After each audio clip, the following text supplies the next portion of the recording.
Hi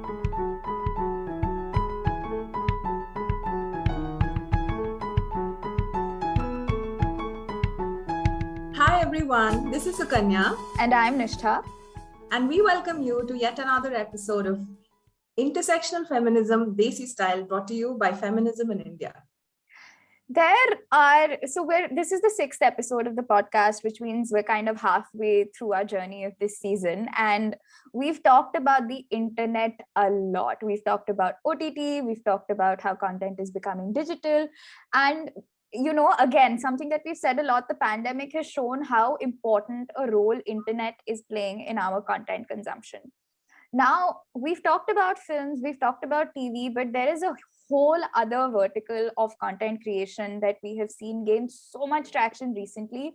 And that's the content creator, digital content creator, and influencer space that's on the internet. We all have people we love following. We all have virtual characters that we love following. So many great people who are now in more mainstream forms of content creation started from digital. So this whole aspect of being and existing on the internet is huge for all of us.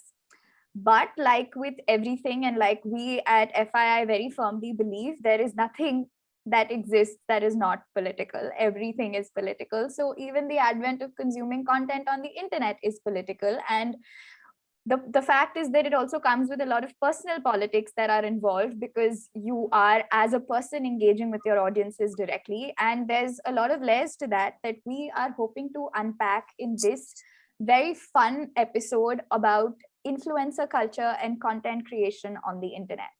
We have with us today a writer and content creator who dons many on-screen hats, alternating between humor, social media influencing, and social commentary. She started out as a writer for Scoop and India Today before moving to multimedia production and content creator. She has recently also forayed into acting with the Malayalam film Janeman, which is running in theaters as we speak. I'm extremely excited to welcome the witty, sharp, lovely Prapti Elizabeth to this episode of Intersectional Feminism Desi Side. Hi guys. Hi, I was so Prapti. loaded. Oh my God. I was like, oh, okay, stop. So, Prapti, speaking about your online persona, I think a lot of people know you as Mrunalini, the on-screen character that you have chosen. It's a woman who has no age, no caste, no location, nothing about her identity is revealed except that she's a sari donning woman who is extremely feminist and political.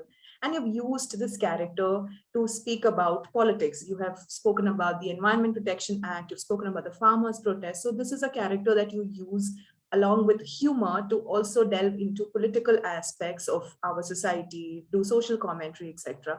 So I just wanted to ask you, how far do you think influencers get to be honest with their political opinions, considering also that their survival sort of depends on marketing and profitability? So first of all, do you think influencers need to be political? And if so, how far do you think they get to be honest with their politics? To be very honest, it's a choice whether you want to be political, whether you want to put out any commentary regarding things, or whatever. It's a choice. For me personally, I pick up things that affect me, or I pick up things that Mrinalini started out as, if you just look at that particular character, it started out as me trying to break down certain aspects or certain things, or like the Environmental Protection Act. It was all over the internet. I was reading about it and everything, but I could not really figure out that. Tell me exactly what is happening. That was not happening. That particular aspect was not there. So I think when it comes to, I do not like personally the word influencer, because I'm not here to influence anything. I'm just giving opinion. Okay. And this is my personal opinion that I'm putting out there. So that is basically what I'm making content. So it becomes content creation. So how that impacts people is it's a social responsibility that I take, kind of. But other than that, if you ask me if influencers should be political, personally speaking, I think it's a choice because there is a lot of mental toll it takes, because people forget the fact that it's not it is a person behind their phone screen. So the kind of things that, we're subjected to, the comments that we get, the kind of DMs that are sent to us, and then the times that we live in, if you're critical about things, you never know what comes your way. I mean, people are being put in prison for jokes they have not made, and we are here putting our face out there with certain comments that we're making. So it is completely a personal choice, and mental health before everything else. And it's a privilege to be able to put your viewpoints out there, and yeah, like that, I think it's a choice. So, you talked about how you don't like the word influencer and you prefer to call yourself a content creator. And that's actually such an interesting point, because even as Sukanya and I, we were researching for this episode and we were trying to plan it out. And, we were thinking about what are the aspects we want to touch upon. Like, we realized that even within this umbrella of sort of entertainment on the internet by means of content has so many different ways in which it happens. So you have somebody who's talking about makeup, you have somebody who's talking about like a greener, healthier lifestyle, you have mom groups, you have gardening groups. Like it's a very wide array of things. So to even club it or put it under an umbrella becomes very difficult, because like you mentioned that you choose to put your personal political opinions out there. Not everybody may, or not everybody may want to. Yet we see that the way that the internet, or the way Instagram specifically, and let's talk about that platform because that's the one where we're all sort of most active on, is that it's really changed our idea of entertainment, right? Like it began with going to films like that were 3 hours long, and then it sort of became TV shows which were still half an hour with like 5-minute ad breaks in between, and now entertainment is quicker. And sort of the way that the attention economy has also changed, like you've got to put your point across in a minute. It has to be a reel is 30 seconds long, an Instagram video is a minute long. People want their information to be like shorter, crisper, and the way that entertainment works, it's like how quick can you get a point across. So how do you think, like what do you think are some of the main changes that have come about with this new form of content creation in terms of entertainment? Like what are your thoughts on this? Like you said, the attention economy, so with the arrival of TikTok and now Reels, and even YouTube has these YouTube shorts and everything, what has happened is you have to capture the attention within the first 3 to 5 seconds. And then, there are chances that people will watch more of your reels.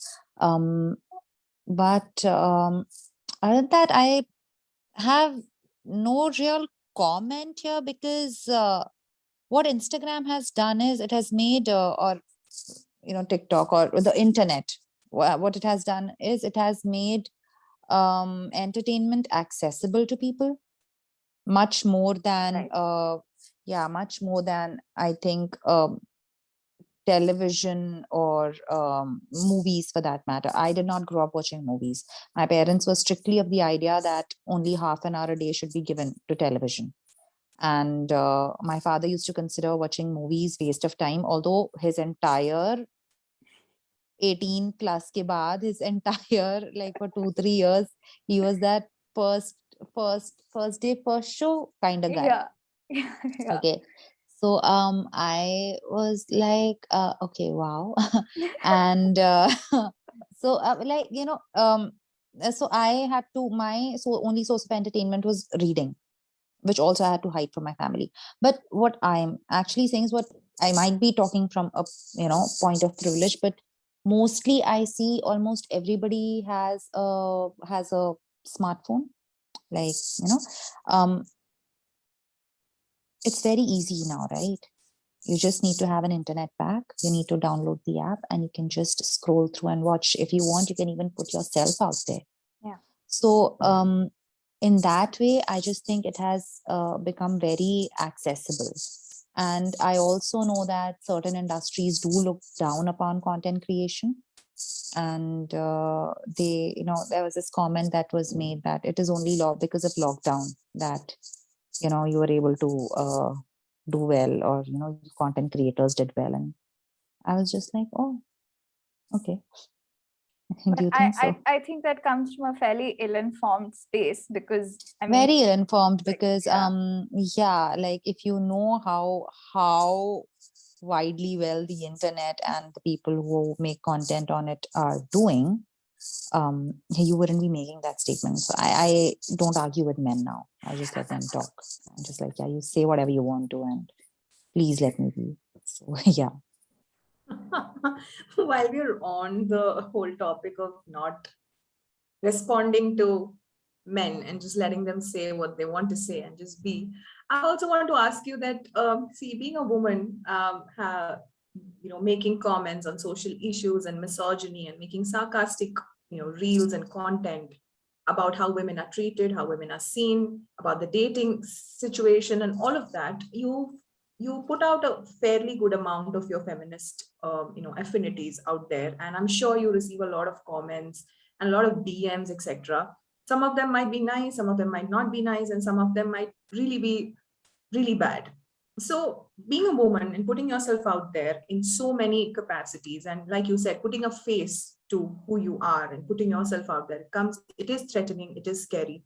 How do you, there are people who say cyberbullies, at the end of the day, cyberbullies are faceless, and it's a mob that you cannot see. Maybe it's not physically that threatening. Maybe you could just switch off your phone. But I think even that comes out with a, even that opinion comes up with a certain sense of privilege. So as a woman, how do you navigate this thin line of, you also said that mental health is important. So personally, how do you navigate this thin line of wanting to be who you are, wanting to say what you want to say, but also be, protecting your mental health? How do you walk that thin line? My mental health is never good. Let's just put it out there. My mental health is never good. Right now, also, I'm going through a very, very rough patch. I have these very short spurts of good days. Rest, everything is like horrible, horrible days. And thankfully, thank the Lord, or anything that's, out there. On Instagram, I have not received as much hate as I thought I would. There are certain pieces of content that receive some kind of, hatred and whatever. But overall, if you ask me, I have only received love. 90%, 80%, I would say, of the time. Then there is that 20%, like when you call out that Rajat guy, the day I made this video on him, that is when, it really shook me that you are okay with a man rubbing red chili into a woman's eyes and you would still defend him.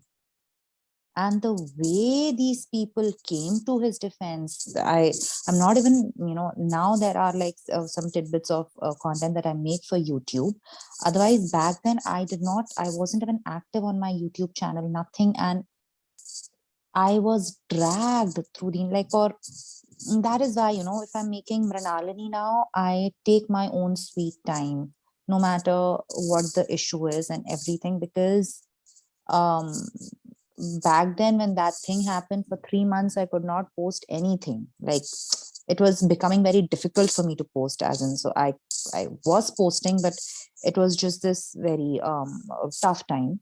So ever since, I've just decided that even though it is something very close to my heart, there are so many things that come up and people are like, why don't you make a Mrinalini on this? There is that pressure also, people just think that I am here to do activism. I'm not. I'm a content creator. I'm just putting out my views there. Why do you think I have to talk about everything that you think I have to talk about? And then there is this whole thing that it's Mrinalini, you should do a Mrinalini. Why should I do a Mrinalini on it, bro? I'm dying here. I'm trying to stay afloat and alive. You want me to, so there is that thing also. So with the social media, I've just realized that when you're putting a face to it and all, despite the fact that I don't get as much hate, maybe because there is so much humor involved in the way I put things out, that people are not, they don't want to come at me like that, perhaps. But whatever it is, I'm not Or maybe, it's just that, that thing where we always keep telling ourselves there are other people who have it worse.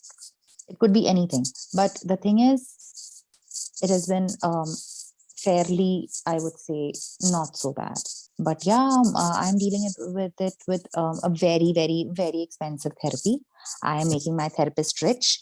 I think I should be given an award for that. Thank you.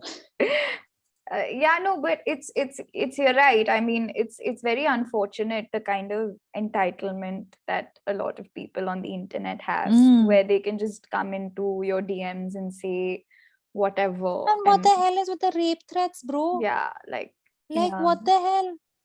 Also the sense of entitlement, when you see a woman with an opinion, the fact that your first response to a democratic sort of democratic exercise of opinion making is that you will invade her bodily space and you will sort of threaten her with violence. Yeah, I mean, the only thing that comes to my mind whenever I, feminism, that means equality, which means I can hit women. We are talking about gender pay gap. We are talking about being able to walk home from the market without the fear of getting raped. And all you can think about is, oh, I can slap her now. No, so I mean, you talked early on about how there are some people who do look down upon the content creation industry and are a little bit like, oh, it's easy content and it doesn't really require too much of your mind space and things like that. So how would you respond to the criticism that influencers lack nuance, and that mostly what they say, or that it's like an easier form of content creation? So just delving a little bit more into that argument. So bro, you go make the difficult one. No, you go make the nuanced one. Yeah. And even the internet. Even sometimes the fact that people say that, but influencers are only coming from a place of privilege, like how much truth is there to that argument, that it's not nuanced, it's coming from a place of privilege? How do you counter that sort of criticism? There are influencers who come from a place of privilege. Like, you'll find people coming from places of privilege everywhere in every industry. Yeah. You go to the fashion industry, you'll only find people coming from places of privilege, because fashion is, I'm sorry, I'm putting it out there like this, it is a place where only rich can really thrive. I personally know influencers who have worked for years and years and years and years to be where they're at today. They started off making content when content creation was not even a thing. Yeah. Okay. So I refuse to believe, one, that all influencers come from a place of privilege. There are influencers who have earned their privilege by working day and night, and by working in an industry that, forget established, it did not even exist in this country. Yeah. Okay. So I don't think that's privilege at all. I think that's a very strong sense of belief system that you have in yourself, that you'll make it. One. Secondly, it is sheer hard work. And this nuanced thing that you're, that people have, and, wo aakar kuch bhi bol dete hain, that people just come online and say whatever they want to. I don't. Secondly, if you want such a nuanced approach, give it. It's the internet. Nothing is going to be tailor-made for, like personally for me. I'm not entitled to have that opinion that, oh, they have to make this content like this. Who are you to say that, bro? Yeah. You want to make content in a certain way, you want to see it, then you follow certain people like that. Why are you after people? No, to make things the way that you want them to be made. You'll never watch a movie and say that, oh, there are people who say that also. But yeah, you'll not watch a movie and be like, I really wish he had taken the shot like this and not like this. It's just that I think it's a very entitled kind of approach, where, you think that this is how things are to be done so that it's to your taste. It's the internet. I don't know how many billion people in this world, whatever billion people in this world. So stop considering yourself the center of the universe. People will make how they want things to be made, and deal with it or don't follow them. It's very easy. As long as it's not like a hate crime and, hate speech or something like that. Yeah. Just please get on with your life. Everyone is dealing with things. While we discuss how content consumption and content creation, both of them work as a two-way street, and it's a give and take. There are also people who say that not people who say, I would say, if you look at influencers and if you look at people who put out reels and videos and everything, you also see that there is a politics to a certain aesthetics that gets caught on and that gets viewed more, etc., especially the urban aesthetics. You want to, even there, we generally want to see a woman who looks a certain way, who has a certain pretty background or a pretty place and things like that. So how do you think this affects, like, do you really think that it is mostly the content that catches on, or it's also the urban aesthetics, the elite aesthetics that catches on? Do you feel a lot of talent gets drowned out in that whole game? Just to, I mean, add on to what Sukanya said, like, this also comes from a place of let's not like lie to ourselves. There was a point in time where TikTok was, as a platform, made a lot of fun of for being cringe, because there were people from a certain caste and class background who were the ones who were dominating and killing it on that app. And then when TikTok got banned, which again brings me back to the conversation of people saying, oh, content creation on the internet only thrives because of the lockdown. No, TikTok got banned in August 2020, and it was a huge market before that as well. And many people made an entire living, and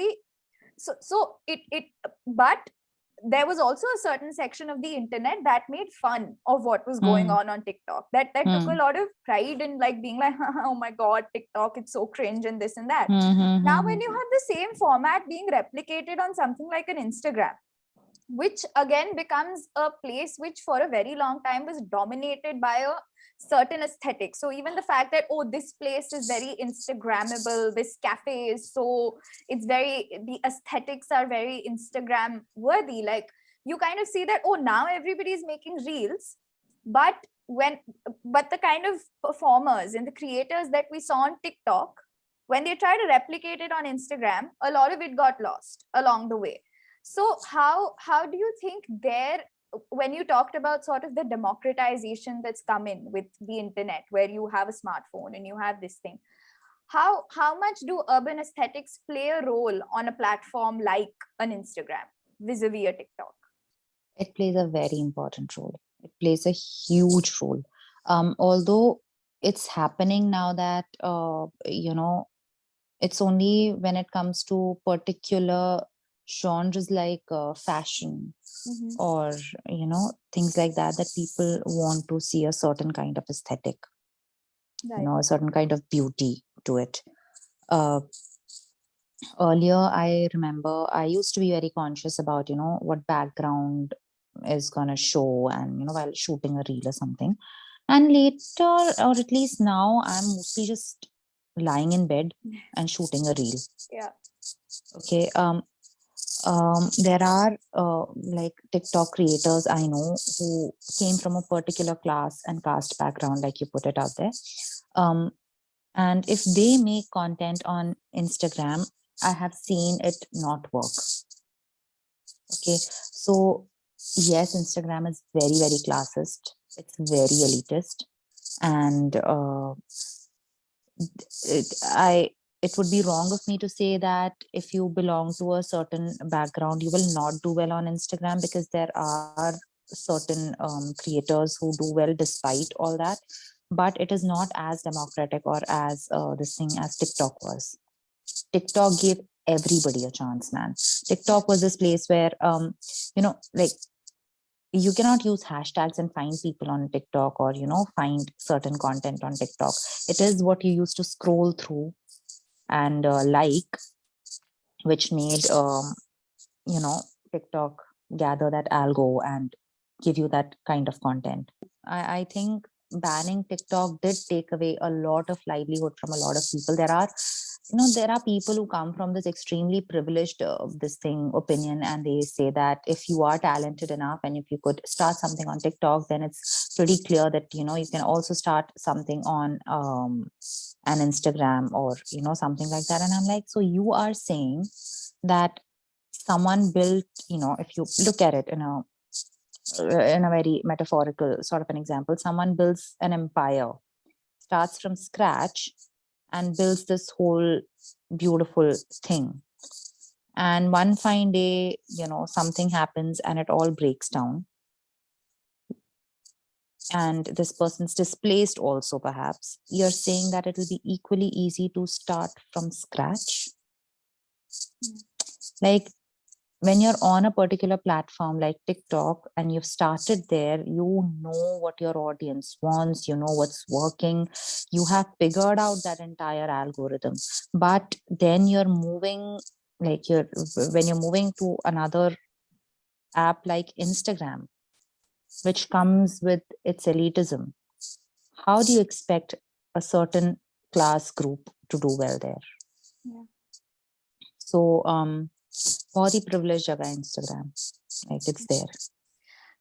And again, another thing that, so I mean, we also exist on the internet as FII, like we're a digital media platform. So a lot of what our work is also very often at the mercy of these big brand platforms. So you have your Twitter and your Facebook and your Instagram, and then you have so many like policies that these companies keep bringing in. So for instance, when Instagram introduced Reels, for a while, none of your content got engagement because they were just trying to push Reels. So it was like, oh, we have a new feature, so we're going to bury everything else and force you into this corner of just creating this content. So there's a lot of arm twisting that happens by these big corporations also. So when you talk about the internet being a free place, it's to a very small degree, because again, the internet, and everything is controlled. We can do like I mean, just that the other day when Facebook was down and Instagram was down for that period of 6-7 hours, I think it was last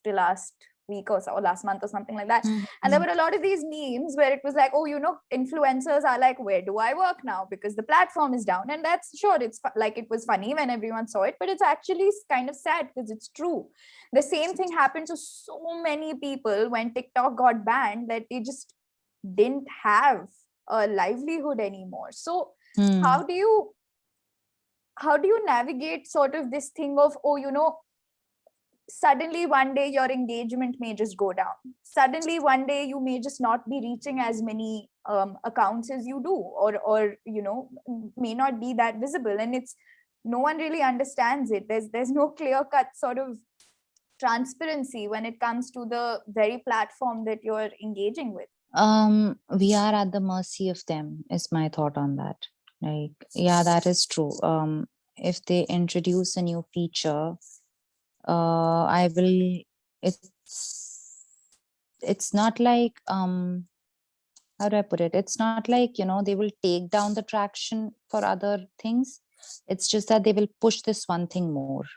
And I will see my peers growing because they are pushing that one feature, and they all, they're all using it. So I will see them grow. Whereas if I'm not using it, I will see that, okay, it's not happening for me. In that way, yes, it is arm twisting.